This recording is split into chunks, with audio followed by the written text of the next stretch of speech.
Hello students, तो आज हम करने जा रहे हैं जेईई मेन 2026 के 22 जनवरी शिफ्ट में पूछे गए इस क्वेश्चन को। हमें क्वेश्चन में दिया हुआ है, let S be the locus of the mid point of the chords joining any point P on the parabola y square equal to 4x and to the origin. Now r is the locus of a point dividing the line segment OQ in the ratio 3:1 internally where Q is the any point on the locus S, then the equation of locus R is।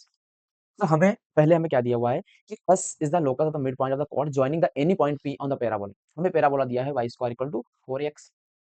अब इस पेरा पे कोई एक point P है, क्या दिया हुआ कोई पॉइंट P है, और ओरिजिन O से एक लाइन को जॉइन करने वाली लाइन से हमको एक लाइन ये जॉइन करने वाली लाइन के मिड पॉइंट, यहाँ पे कोई मिड पॉइंट होगा, मिड पॉइंट है S। अब लोकस निकाला तो इस पॉइंट को इसका पॉइंट, इस पॉइंट बस is the locus of the mid point of joining these two points O and P।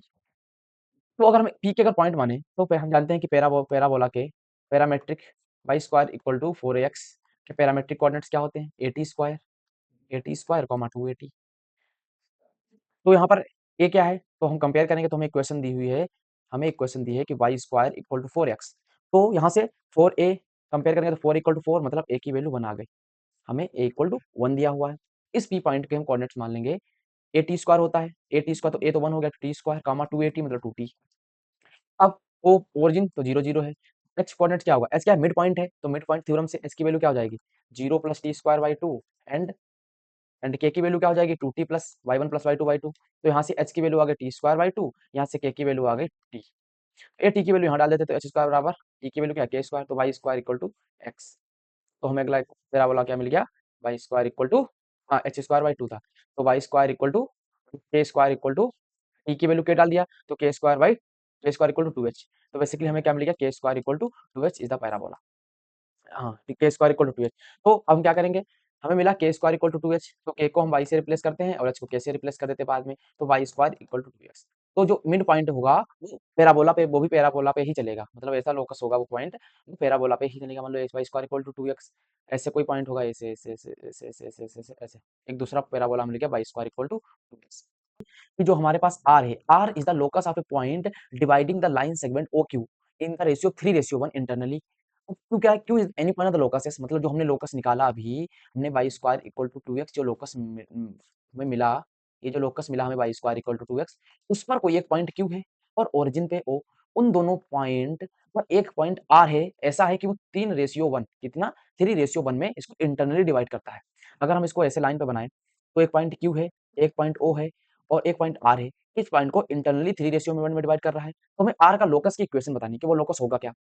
अब देखो R क्या है, R के कोऑर्डिनेट हम इसका k मान लें, जिसका हमें लोकस निकालना होता है उस पॉइंट को हम इसका k मान लेते हैं, और 3:1 और ओरिजिन के कितने पॉइंट होंगे 0,0। अब Q के कोऑर्डिनेट्स क्या होंगे, Q के कोऑर्डिनेट्स होंगे AT square comma 2AT। A यहाँ पर कितना है, तो हमें दिया क्या हुआ है y square equal to 2x, तो यहाँ से 4a बराबर 2 हो जाएगा, कंपेयर करेंगे तो a बराबर 1/2, a की वैल्यू 1 हो गई 1/2, तो ये हो जाएगा हाफ टी स्क्वायर कॉमा एक ही हाफ रखिए T, half T square comma T. अब हम उसको अच्छे से बना लेते हैं एक बार, देखो हमें एक पॉइंट एक ओ दिया है, एक पॉइंट ओ है, एक पॉइंट क्यू है, एक पॉइंट आर, जो इसको 3:1 में डिवाइड करता है इंटरनली। एच के कोऑर्डिनेट्स एच कॉमा के हैं और ओ के पॉइंट 0/0 है, और इसके हैं T square by 2 half T square comma T. तो हम इंटरनली फार्मूला से लिखेंगे तो एच के कोऑर्डिनेट्स क्या होंगे, 3 into t square m x two plus n, n into zero मतलब 1 into zero upon m1 plus m2 बराबर 4 मतलब 4। तो h की वैल्यू आ गई 3t square by 8 external internally फार्मूले से, सेक्शन फार्मूला से आ गया। k की वैल्यू क्या आ जाएगी, k की वैल्यू जो हमारे पास आएगी वो आएगी m/2 मतलब 3t m/2 प्लस n/2 मतलब 1 इंटू जीरो अपॉन 4। तो k की वैल्यू यहाँ से आ गई 3t/4। अब हम t की वैल्यू यहाँ से क्या आ जाएगी, t की वैल्यू आ जाएगी 4k/3। ये t की वैल्यू हम इस इक्वेशन में रख देंगे, तो हमारे पास इक्वेशन क्या थी, h square equal to 3t square by t, and हमने k की वैल्यू क्या निकाली, t की वैल्यू निकाली 4k/3। अब इसमें रख देते हैं 3/8 होगा ये, और इसका स्क्वायर है तो 16k² बाई 9। अब 8 2 जा 16, 3 का 3 3 3 जा 9, तो हो जाएगा 3h इक्वल टू 2k², मतलब 2k² इक्वल टू 3h। अब हम h k को y से रिप्लेस करेंगे और h को x से, तो 2y² equal to 3x is the locus of the point r। लोकस r का क्या निकला, 2y² equal to 3, so 2y r² equal to 3x, so option B is correct.